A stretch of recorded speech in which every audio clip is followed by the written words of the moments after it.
अकोला जिल्ह्यात दिवसेंदिवस वाढत असलेल्या तापमानाच्या पार्श्वभूमीवर नागरिकांच्या आरोग्याची काळजी घेत जिल्हा सामान्य रुग्णालयात विशेष वातानुकूलित उष्माघात कक्ष सुरू करण्यात आला आहे। रुग्णालयातील वार्ड क्रमांक 32 मध्ये हा कक्ष तयार करण्यात आला असून येथे ऑक्सिजनसह सुमारे 14 बेडची सुविधा उपलब्ध करून देण्यात आली आहे।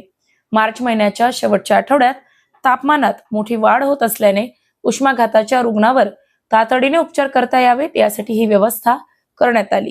शासकीय वैद्यकीय महाविद्यालय व जिल्हा सामान्य रुग्णालय प्रशासनाने नागरिकांनी उष्णतेपासून बचाव करण्याचे आवाहन केले आहे। दिवसेंदिवस हा विदर्भात जे अकोला जिल्हा आहे त्याचा पारा सगळ्यात जास्त वाढत चालला आहे आणि अकोला जिल्हा हे उष्णतेसाठी विदर्भातला सगळ्यात प्रसिद्ध जिल्हा म्हणून आहे आणि खूप ऊन तापते अशा परिस्थितीत उष्माघाताची अकोला जीएमसीला 14 बेडची व्यवस्था केलेली आहे आणि खाजगी रुग्णालयात पण बेडची व्यवस्था आहे आणि शक्यतोवर 12 ते 4 अशा वेळेस जास्त प्रमाणात ऊन असल्यामुळे बाहेर निघणं टाळावं किंवा निघालं तर गॉगल, दुपट्टा, टोपी आणि पाण्याची बॉटल घेऊन सोबत आणि चिमण्यांसाठी शक्यतोवर टेरिसवर खाद्यपेय आणि पाण्याची व्यवस्था करावी आणि सामाजिक संघटना संस्थांनी त्यांनी पाणीपोईची व्यवस्था करावी।